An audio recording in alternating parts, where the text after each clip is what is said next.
In the ancient city of Hierapolis, nestled in what is now modern-day Turkey, a man born into slavery would rise to become one of the most influential philosophers of the Stoic tradition.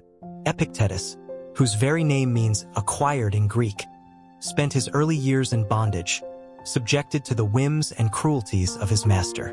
Yet from these humble and painful beginnings emerged a philosophical framework so powerful that it would echo through millennia, offering guidance to emperors, scholars, and seekers of wisdom across countless generations. At the heart of his teaching lies a deceptively simple yet profoundly transformative principle: the power of detachment. Detachment, as Epictetus understood it, is not the cold indifference of an unfeeling heart, nor is it the nihilistic resignation of one who has abandoned hope. Rather, it represents the conscious recognition of what lies within our sphere of control and what exists beyond it, coupled with the wisdom to invest our energy and emotional resources accordingly.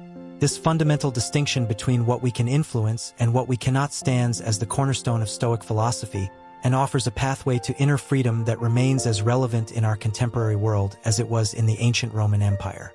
Before we delve deeper into these timeless teachings, I invite you to subscribe to this channel and leave a comment below sharing which aspect of Stoic philosophy resonates most with your own life journey. Your engagement helps us continue creating content that explores these ancient wisdoms and their modern applications. The concept of detachment begins with Epictetus's famous dichotomy of control, articulated in the opening lines of the Enchiridion, his manual for living. He divides all things into two categories: those that are up to us and those that are not up to us. In his own words, some things are within our power while others are not. Within our power are opinion, motivation, desire, aversion, and, in a word, whatever is of our own doing. Not within our power are our body, our property, reputation, office, and, in a word, whatever is not of our own doing. This straightforward division serves as the foundation upon which the entire edifice of Stoic practice is constructed. What Epictetus recognized, with remarkable clarity, is that human suffering arises predominantly from our attempts to control what cannot be controlled and our failure to exercise dominion over what truly lies within our power. We expend enormous amounts of mental and emotional energy worrying about outcomes we cannot determine, seeking to manipulate circumstances beyond our influence, and attaching our sense of well-being to external conditions that exist independently of our will. Meanwhile, we often neglect the one domain where we possess true sovereignty: our own minds, judgments, and responses to the events that unfold around us. Consider the modern individual, anxious about economic conditions, political developments, the opinions of others, the inevitability of aging, or the countless uncertainties that characterize human existence. How much mental anguish is generated by dwelling on scenarios that may never materialize? How much peace is sacrificed at the altar of circumstances we cannot alter? Epictetus would view such patterns not merely as unfortunate habits, but as fundamental misunderstandings about the nature of human agency and the proper focus of our concern. The practice of detachment, therefore, begins with a rigorous examination of our attachments and concerns. We must ask ourselves with unflinching honesty whether the objects of our worry, desire, or aversion fall within our sphere of control. If they do not, Epictetus counsels us to release them from the grip of our emotional investment. This does not mean we cease to care about external outcomes or become passive in the face of injustice or suffering. Rather, it means we shift our primary focus from outcomes to intentions, from results to efforts, from circumstances to character. The freedom that emerges from this practice is profound and transformative. When we cease to predicate our happiness on external conditions, we discover a source of stability that cannot be shaken by fortune's reversals. When we stop demanding that the world conform to our preferences, we find ourselves capable of meeting reality with equanimity rather than resistance. This is the paradoxical power of detachment. By relinquishing our attempts to control what lies beyond our control, we gain mastery over our own inner states and discover a form of liberty that no external force can diminish. Epictetus himself embodied this principle throughout his life. Despite the physical hardship of slavery and the lasting disability he suffered when his master broke his leg, he cultivated an inner freedom that transcended his external circumstances. His teachings emerged not from abstract theorizing but from lived experience, from the crucible of real suffering and constraint. He knew intimately what it meant to lack control over the most basic aspects of existence, and yet he found within himself the capacity to maintain dignity, wisdom, and tranquility. This biographical reality lends tremendous authority to his philosophy and demonstrates that detachment is not a luxury available only to the privileged but a possibility open to any human being, regardless of circumstance. One of the most compelling aspects of Epictetus's teaching on detachment concerns our relationships with other people. Human connections constitute some of the most precious aspects of existence, yet they also generate tremendous vulnerability to suffering. We love our family members, our friends, our romantic partners, and naturally, we wish for their well-being, longevity, and happiness. But other people exist beyond our control. They make their own choices, face their own challenges, and ultimately, like all mortal beings, they will die. How, then, are we to love without becoming enslaved to anxiety, possessiveness, and the inevitable grief that accompanies loss? Epictetus offers guidance that may initially seem harsh but ultimately proves liberating. He advises us to remember, even as we kiss our child goodnight or embrace our spouse, that these beloved individuals are mortal beings, subject to the same laws of nature that govern all existence. This is not an invitation to morbid preoccupation with death, but rather a practice of maintaining perspective, of holding our attachments with an open hand rather than a clenched fist. By acknowledging the temporary nature of all things, including our most cherished relationships, we paradoxically deepen our capacity to appreciate and honor them in the present moment. This approach to relationships exemplifies the Stoic concept of reserved clause, which involves loving fully while simultaneously acknowledging that outcomes remain beyond our absolute control. We can be devoted parents without demanding that our children conform to our expectations. We can be committed partners without insisting that our relationships unfold according to predetermined scripts. We can be loyal friends without requiring that others always meet our needs or validate our perspectives.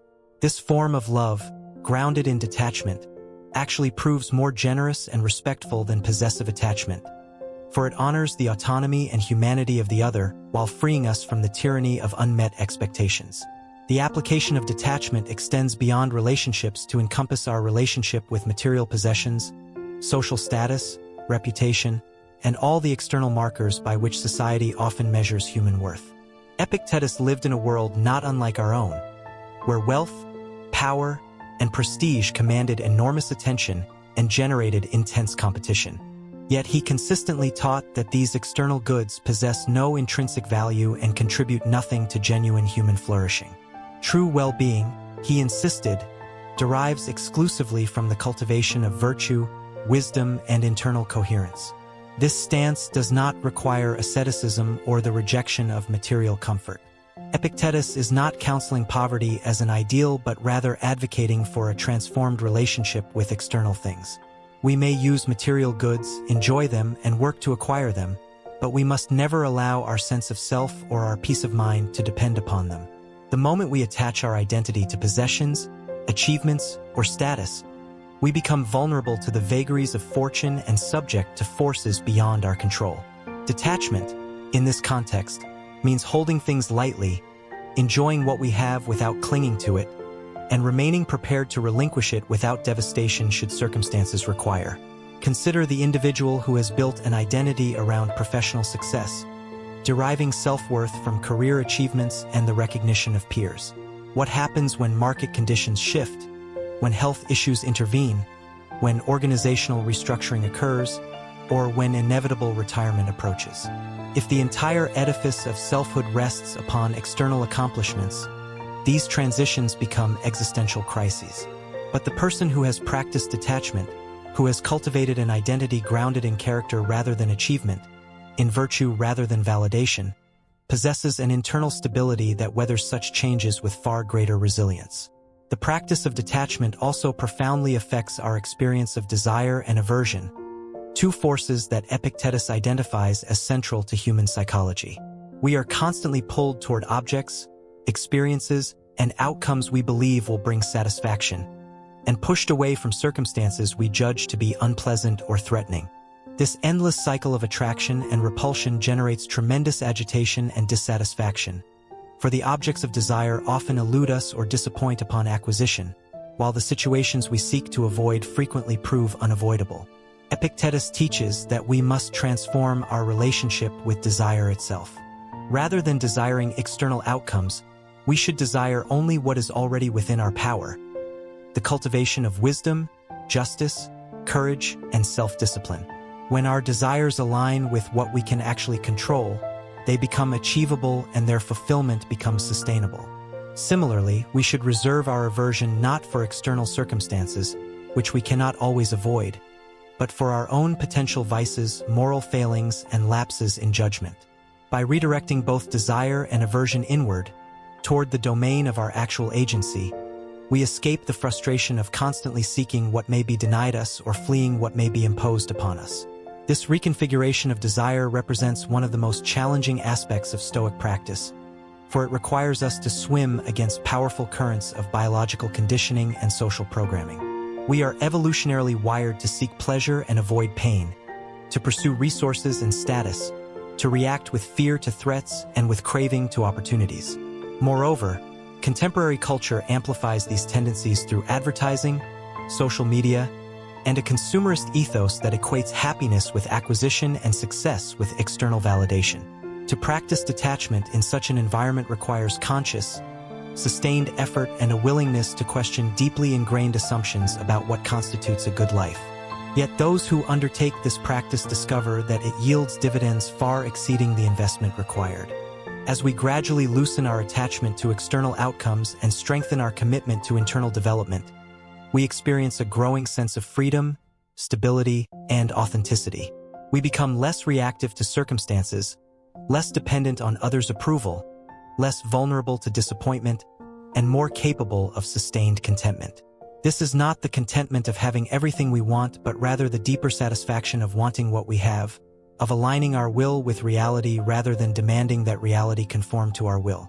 Epictetus emphasizes that this transformation requires continuous practice and vigilance.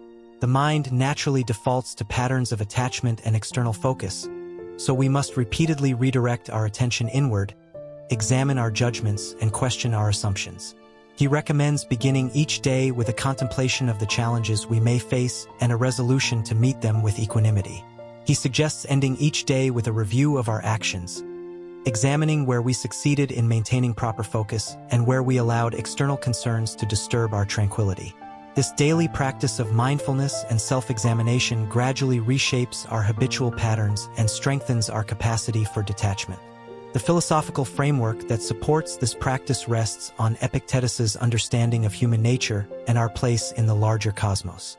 He teaches that we are fundamentally rational beings, fragments of the divine reason that orders the universe. Our capacity for rational thought connects us to the governing intelligence of nature itself and provides us with the ability to align our individual will with the universal will. When we practice detachment, we are not suppressing our humanity but rather fulfilling it, for we are exercising the distinctive faculty that defines us as human, the power to choose our responses, shape our judgments, and direct our attention. This understanding of human nature carries profound implications for how we interpret the events of our lives. For Epictetus, nothing that happens is inherently good or bad.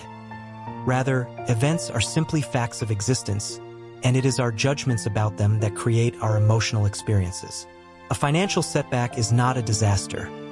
It is a circumstance that we then interpret as either catastrophic or manageable, depending on our philosophical framework. A social slight is not an injury.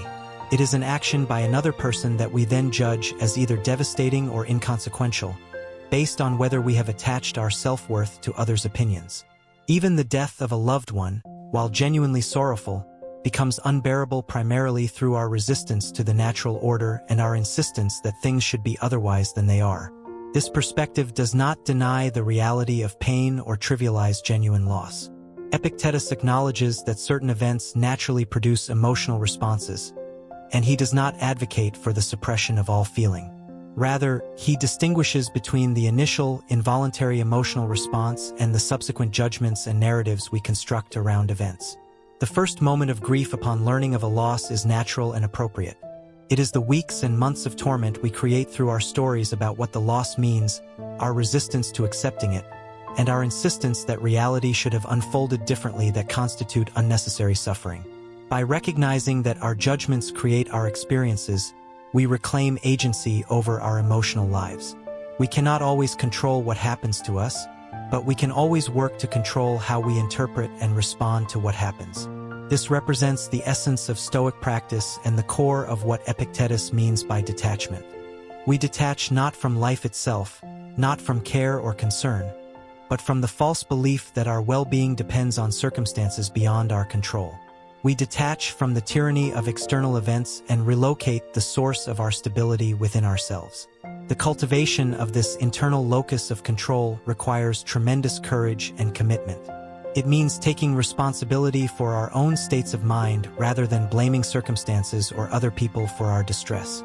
It means acknowledging that while others may act in ways we dislike or find unjust, only we can grant them the power to disturb our tranquility. This level of responsibility can feel overwhelming at first, for it strips away the comforting narratives of victimhood and the convenient practice of externalizing accountability for our emotional states. Yet it ultimately proves empowering, for it reveals that the key to our liberation resides not in changing the world but in changing ourselves. Epictetus frequently employed metaphors and analogies to illuminate his teachings, and these literary devices continue to offer powerful insights into the practice of detachment. He compared life to a theatrical performance in which we are assigned roles by the cosmic director. Our responsibility is not to choose which role we play, for that lies beyond our control, but to play whatever role we are given with excellence and integrity. If we are cast as a beggar, we should be a dignified beggar. If as a ruler, a just ruler. If as a disabled person, a person who bears disability with grace. The quality of our performance, our character in response to our circumstances, constitutes the only domain where we possess true agency and the only basis for legitimate pride or shame. Another of his memorable metaphors presents life as a banquet at which dishes are passed around. When a dish comes to you, you may take some and enjoy it, but you should not grasp at dishes that have not yet arrived or cling to those that have passed on to others. You should not complain about what is served or demand that the menu be altered to suit your preferences. Instead, you should receive graciously what is offered, enjoy it while it is present, and release it without resistance when it moves on. This image beautifully captures the Stoic approach to the goods of fortune. Appreciate them when they arrive, use them wisely while they remain, and let them go without anguish when they depart. These metaphors point toward a fundamental Stoic insight, that we are participants in a cosmic order far larger than ourselves, governed by laws we did not create and cannot alter. The recognition of this reality could lead to despair or fatalism, but Epictetus interprets it quite differently. He sees in it the possibility of a profound reconciliation between individual will and universal necessity. By choosing to align our will with nature, by accepting what is rather than constantly struggling against it, we achieve a harmonious state in which we are simultaneously acting freely and flowing with the natural order of things. This is the ultimate expression of detachment. Not passive acceptance but active alignment, not resignation but willing participation in the dance of existence.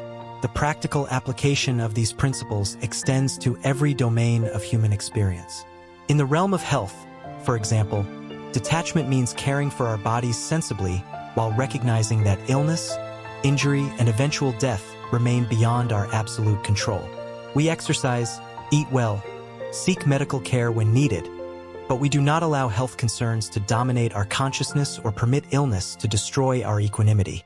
We acknowledge that the body is not truly ours in any permanent sense, but is rather something we use temporarily, subject to laws of nature that will eventually reclaim it. In professional life, detachment transforms our relationship with work, achievement, and success. We perform our duties with diligence and skill, not because we need external validation or material rewards to feel worthy, but because excellence in our chosen endeavors reflects our commitment to virtue. We pursue goals and work toward outcomes, but we do not attach our peace of mind to whether we achieve them, for results often depend on factors beyond our control.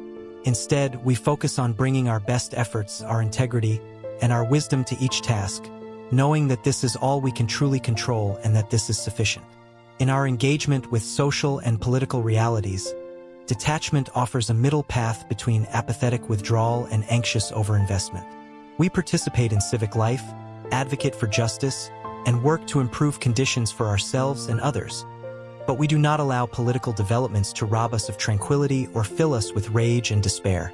We recognize that societies evolve according to complex dynamics that no individual fully controls, and while we contribute what we can, we maintain perspective about the limits of our influence. This stance enables sustained engagement without burnout, commitment without fanaticism, and idealism tempered by realism. Even in our relationship with our own thoughts and emotions, detachment proves invaluable. Epictetus teaches that we are not our thoughts. Rather, we are the consciousness that observes thoughts arising and passing. When a disturbing thought appears, we need not identify with it or act upon it. We can observe it with a kind of friendly distance, recognizing it as a mental event rather than a truth or a command. This capacity for self-observation creates space between stimulus and response, allowing us to choose our reactions rather than being swept along by every passing impulse or worry. The development of this observational capacity constitutes a central practice in Stoic training. Epictetus recommends that we maintain constant vigilance over the impressions that present themselves to consciousness, examining them before granting assent. When an external event occurs, it creates an impression in the mind, and we have a brief window during which we can interrogate that impression before responding to it. Is this impression accurate? Does it concern something within my control? Does accepting it as true serve my development as a rational, virtuous being? By habitually asking such questions, we prevent automatic, unconscious reactions and cultivate genuine freedom in our responses. This practice of examining impressions connects to the broader Stoic commitment to living in accordance with reason. For Epictetus, reason is not merely intellectual capacity, but rather the fundamental principle that should govern all aspects of existence. To live rationally means to assess situations accurately, to respond proportionally, to distinguish between appearance and reality, and to align our actions with our understanding of what is good. It means recognizing that our judgments, not external events, create our experiences and taking responsibility for those judgments. It means cultivating the wisdom to know what matters and what does not, what deserves our concern and what merits only passing attention. The Stoic concept of living in accordance with nature, central to Epictetus's teaching, encompasses both reason and detachment. Nature, in this philosophical context, refers both to universal nature, the rational order of the cosmos, and to human nature, specifically our essence as rational social beings. To live naturally means to accept the conditions of existence, impermanence, mortality, the limits of control, while simultaneously developing our distinctive human capacities for wisdom, justice, courage, and self-discipline. It means neither fighting against reality nor passively submitting to it, but rather working creatively within the constraints that define the human condition. This philosophy offers particular solace and guidance when confronting loss, disappointment, and suffering. Epictetus himself, having experienced slavery and physical disability, possessed profound credibility when teaching about endurance and resilience. He knew that life often delivers hardships we did not choose and cannot avoid, and he refused to offer facile optimism or empty consolations. Instead, he pointed toward the resources we possess within ourselves to meet difficulty with dignity and even to grow through adversity. When faced with loss, the practice of detachment does not eliminate grief but transforms our relationship with it. We grieve because we loved, and love naturally includes vulnerability to loss. But we need not compound the natural sorrow of loss with additional suffering created by our resistance to reality, our insistence that things should be different, or our catastrophic narratives about what loss means for our future. We can honor what we have lost while accepting that impermanence characterizes all phenomena. We can feel sadness without being destroyed by it, miss what is gone without denying what remains, and eventually discover that even in loss, we retain our capacity for wisdom, for growth, and for finding meaning in our continued existence. Similarly, when confronting failure or disappointment, detachment helps us maintain perspective. We can feel the natural sting of setbacks without interpreting them as definitive judgments on our worth. We can acknowledge mistakes without being crushed by shame. We can learn from failures without being paralyzed by fear of future ones. By recognizing that outcomes often depend on factors beyond our control, and that our true measure lies in our character and efforts rather than in results, we free ourselves to continue striving without the crippling anxiety that accompanies the belief that our value depends on external success. The practice of detachment also profoundly affects our experience of pleasure and enjoyment. Far from eliminating the capacity for satisfaction, detachment actually enhances it by freeing us from the anxiety that so often accompanies pleasure. When we enjoy something while simultaneously clinging to it, demanding that it continue, and fearing its loss, we compromise our ability to be fully present to the experience. But when we enjoy with detachment, we can immerse ourselves completely in the present moment, knowing that we need not grasp at it or try to make it permanent. This is the joy of the Stoic sage.